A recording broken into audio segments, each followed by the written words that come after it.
हमारा चंद्रयान 3 लैंड होने ही वाला था। हमारा चंद्रयान 3 चंद्रमा की सतह से इसरो को लैंडिंग के लिए कमांड भेज ही रहा था कि अचानक इसरो के टीम में खलबली मच गई और इसरो के टीम की इमरजेंसी मीटिंग बुलाई गई। बताया जा रहा है कि चंद्रयान 3 ने अचानक कुछ ऐसा मैसेज वहां से भेज दिया जिसको देखने के बाद खुद डॉक्टर के सिवान नहीं रुक पाए। वो दौड़ते भागते हुए इसरो के ऑफिस में पहुंचे और तत्काल रूप से सभी कर्मचारियों की छुट्टी को रद्द कर दिया।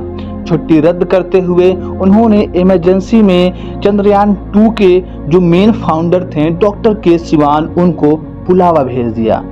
इन सभी चीज़ों के बाद पूरी दुनिया में खलबली मच गई कि आखिर चंद्रयान 3 को ऐसा क्या मिल गया, चंद्रयान 3 ने ऐसा क्या मैसेज भेज दिया कि आनन फानन में पूरे के पूरे इसरो टीम की छुट्टी को रद्द करके पूरे के पूरे इसरो टीम को तत्काल इमरजेंसी मीटिंग के लिए बुलाया गया।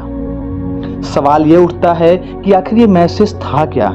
सवाल ये भी उठता है कि क्या कभी ऐसा पहले हुआ है, और सवाल ये भी उठता है कि आखिर इन सभी चीज़ों से भारत को लाभ होगा या नुकसान। इन सभी चीज़ों के बारे में हम डिस्कस करेंगे विस्तार से इसी वीडियो में, तो आप लोग इस वीडियो को अंत तक जरूर देखें। साथ ही साथ यदि आप हमारे चैनल पर नए हैं और अभी तक सब्सक्राइब नहीं किया है तो नीचे लाल कलर का बटन दबाकर हमारे चैनल को तुरंत सब्सक्राइब कर लें और इसरो के दिन रात कड़ी मेहनत के लिए कमेंट बॉक्स में जय हिंद जय इसरो लिख करके इस वीडियो को अपना एक लाइक जरूर दें। तो दोस्तों, जैसा कि आपको पता है कि भारत का बाहुबली चंद्रयान 3 दहाड़ मारता हुआ चंद्रमा की सतह पर गुर्रा रहा है, चंद्रमा की सतह पर उतरने के लिए छटपटा रहा है।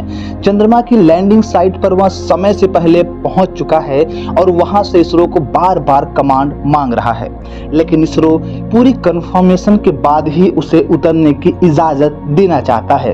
इन सभी चीजों के बीच इसरो यह डिसीजन ले ही रहा था कि इसे अब हम उतरने की इजाजत दे दें कि अचानक हमारे चंद्रयान 3 के सेंसर ने कुछ ऐसे सिग्नल नोट किए जो बेहद अनजान थे। जैसे यह सिग्नल नोट हुआ, सबसे पहले यह सिग्नल तुरंत ही इसरो के पास फॉरवर्ड कर दिया गया। इसरो ने जब इस सिग्नल को देखा तो वो समझ गए कि दरअसल यह सिग्नल हमारे चंद्रयान 3 के आर्टिफिशियल इंटेलिजेंस के टेक्नोलॉजी बेस्ड कंप्यूटर ने कैच किया है। बताया जा रहा है कि जिस जगह पर हमारा चंद्रयान 3 गुर्रा रहा है, दहाड़ मार रहा उतरने के लिए, उस जगह से महज 5 किलोमीटर की दूरी पर एक सिग्नल मिला है। उस सिग्नल के माध्यम से चंद्रयान 3 ने नोट किया है कि यह सिग्नल बार बार आ रहा है, मतलब कि एक बार नहीं बल्कि कई बार आ रहा है। और बताया जा रहा है कि जब तक हम इस सिग्नल को रिस्पॉन्स नहीं करेंगे ये सिग्नल आना बंद नहीं होगा, और जब तक यह सिग्नल आना बंद नहीं होगा तब तक हम अपने चंद्रयान 3 की लैंडिंग नहीं करा सकते। बताया जा रहा है कि ये जो सिग्नल आ रहा है ये दुनिया में किसी भी प्रकार के स्पेसक्राफ्ट, सैटेलाइट या दुनिया के किसी भी स्पेस एजेंसी के द्वारा नहीं बनाया गया है। यह सिग्नल बेहद अनजान लग रहा है, मानो ये सिग्नल एलियन भेज रहा हो।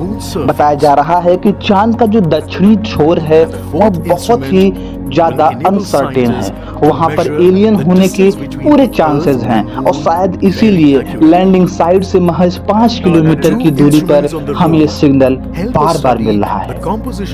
चंद्रयान 3 के आर्टिफिशियल इंटेलिजेंस ने इसरो को जब ये मैसेज भेजा, इसके बाद उसने रिस्पॉन्स करने के लिए कोई एक सिग्नल इसरो से मांगा, लेकिन इसरो ने फिलहाल चंद्रयान 3 को किसी भी तरीके के रिस्पॉन्स करने का कमांड नहीं दिया है। बताया जा रहा है कि सबसे पहले इसरो इस मैसेज को, इस सिग्नल को नासा के साथ डिस्कस करेगा और यह देखेगा कि नासा को जो एलियंस के सिग्नल कई दशकों पहले मिलते थे क्या उनसे मैच कर रहा है। यकीन मानिए जो पता चला उसको सुन करके आपका भी सीना गर्व से चौड़ा हो जाएगा। नासा ने बताया कि दरअसल हमें जो 1970 और 90 और 2002 में सिग्नल मिले थे वो सभी सिग्नल इसी पैटर्न के थे। मतलब साफ है कि हमारे चंद्रयान 3 को मिला यह सिग्नल किसी और का नहीं बल्कि एलियन का सिग्नल है। इस सिग्नल के मिलने के बाद चंद्रयान 3 दुनिया में एक ऐसा मून मिशन बन चुका है जिसने एलियन का सिग्नल रिकॉर्ड किया है। भारत तो चाहता था कि चंद्रयान 3 के माध्यम से हम चंद्रमा की सतह पर अपना पहला कदम रख के विश्व में वर्ल्ड रिकॉर्ड बनाए, लेकिन चंद्रयान 3 का भाग्य इतना मजबूत है, इसरो ने तैयारी ही इतनी ज्यादा की है कि एक के बाद एक हमारा चंद्रयान 3 वर्ल्ड रिकॉर्ड बनाता जा रहा है। जहां चंद्रमा की सतह पर सबसे पहले पहुंचने वाला चंद्रयान एक मून मिशन बन चुका है, तो वहीं लूना 25 को पीछे करके भी उसने वर्ल्ड रिकॉर्ड बना लिया है। चंद्रमा की सतह पर अपना पहला कदम रखकर तो वो वर्ल्ड रिकॉर्ड बनाएगा ही, लेकिन अब उसने एलियन का सिग्नल प्राप्त करने वाला पहला मून मिशन बन चुका है। बताया जा रहा है कि अभी तक जितने भी एलियन के सिग्नल नासा या रूस के द्वारा प्राप्त किए गए हैं, वह जमीन पर लगे एंटीने ने प्राप्त किया है और वो सिग्नल बहुत वीक थे, लेकिन अब जो सिग्नल हमारे चंद्रयान ने पाया है वह सिग्नल काफी मजबूत और स्पेस में जा करके पाया है। ऐसा कभी किसी के साथ नहीं हुआ। यह सुनने के बाद या देखने के बाद इसरो के वैज्ञानिक खुशी से झूम उठे हैं। अब उन्हें समझ नहीं आ रहा कि हमें खुशी से इसका खुशहाली मनाना चाहिए या हमें सतर्क होने की जरूरत है, क्योंकि लैंडिंग से ठीक पहले हमें बार बार ये सिग्नल प्राप्त होना कहीं एक खतरे का संकेत तो नहीं, या फिर कहीं एलियन हमसे संपर्क करना चाहते हों, ये संकेत तो नहीं है। इसके बारे में इसरो डिटेल जानकारी जुटा रहा है। इसरो का कहना है कि हमें मिलने वाला यह सिग्नल भारत का ही नहीं बल्कि पूरे विश्व में इसरो का भी नाम रोशन करेगा, क्योंकि ये सिग्नल में कुछ ऐसे मैसेज हैं जिसको डिकोड करने के बाद अंग्रेजी के अक्षरों में वेलकम टू द मून जैसा कुछ समझ में आ रहा है। हालांकि इसरो ने अभी कंफर्म नहीं किया है कि यह मैसेज वेलकम टू मून ही है या फिर वेलकम टू स्पेस है, लेकिन इसके बारे में डिकोडिंग चल रही है।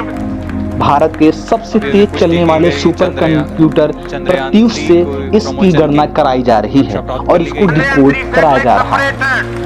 जापान ने कहा है कि यदि भारत को जरूरत पड़े तो हमारा सबसे तेज चलने वाला सुपर कंप्यूटर फुगाटू का भी यूज कर सकता है, लेकिन फिलहाल इसरो ने फुगाटू का यूज करने से मना कर दिया है, क्योंकि अगर हम फुगाटू का यूज करते हैं तो पूरी संभावना है कि सारा डाटा जापान के पास सेव हो जाएगा। इसलिए भारत अपने सबसे तेज सुपर कंप्यूटर प्रत्युष का इस्तेमाल करते हुए उसकी पूरी जानकारी जुटा रहा है। वैसे आप लोगों को क्या लगता है, भारत को विश्व के किसी बड़े सुपर कंप्यूटर का सहायता लेना चाहिए या नहीं? आप अपनी राय हमें कमेंट बॉक्स में जरूर बताएं। दूसरी तरफ खबर यह आ रही है कि हमारा चंद्रयान 3 लैंडिंग साइट पर महज 100 किलोमीटर की ऊंचाई पर उड़ रहा है। वहाँ बार बार 100 किलोमीटर ऊंचाई से चंद्रयान 3 के लैंडिंग एरिया के आसपास का एरिया स्कैन कर रहा है। अब इस बार हमारा इसरो पूरी तरीके से सुनिश्चित हो जाना चाहता है कि उतरने में हमें कोई खतरा नहीं है, तभी हम उतरेंगे, क्योंकि डॉक्टर एस सोमनाथ ने बताया है कि चंद्रयान 3 को हमने अपने बच्चे की तरह बड़ा किया है। 3.5 साल के लंबे समय, लंबी कड़ी मेहनत सिर्फ मेरी नहीं है, इसरो के उन तमाम कर्मचारी, डॉक्टर के सिवान और तमाम बड़े अधिकारियों की है। हम इस मेहनत को जाया नहीं जाने देंगे। हम ये नहीं चाहते कि हमारे द्वारा बनाया गया चंद्रयान 3 किसी भी कीमत पर फेल हो।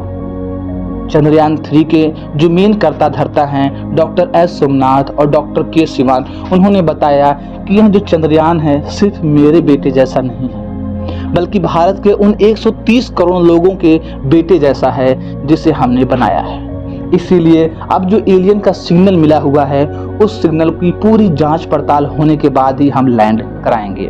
वैसे बात करें नासा की, तो नासा ने इसरो से संपर्क करते हुए कहा है कि हमें भी अपने चंद्रयान 3 का पार्ट बनाया जाए, हमें भी अपने स्पेस मिशन में शामिल किया जाए, क्योंकि नासा को पता है कि हमारा चंद्रयान 3 इतना ज़्यादा कैपेबल है कि दुनिया में कोई भी एक्सप्लोरेशन में पहला नंबर आ सकता है। चंद्रमा के दक्षिणी ध्रुव पर मौजूद तमाम चीज़ों की जो जांच होगी वो हमारा चंद्रयान 3 बहुत बारीकी से कर सकता है। इसीलिए नासा हमारे चंद्रयान 3 का मिशन का पार्ट बनना चाहता है, लेकिन इसरो ने साफ तौर पर मना कर दिया है। इसरो ने बोला है कि हमने इतनी मेहनत से इसमें इतने बड़े टेक्नोलॉजी का यूज किया है जो विश्व में किसी के पास नहीं है।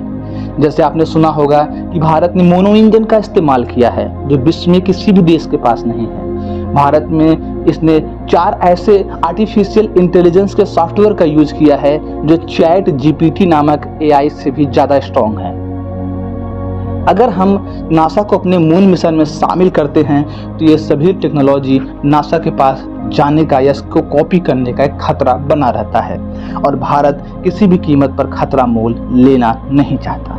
आपकी क्या राय है? क्या भारत का फैसला सही है या गलत? अपनी राय हमें कमेंट बॉक्स में जरूर बताएं। साथ ही साथ इसरो और चंद्रयान 3 की इस बड़ी कामयाबी के लिए कमेंट बॉक्स में जय हिंद जय इसरो लिख करके इसरो का मान सम्मान जरूर बढ़ाएं और अगली अपडेट के लिए हमारे चैनल को तुरंत सब्सक्राइब करें।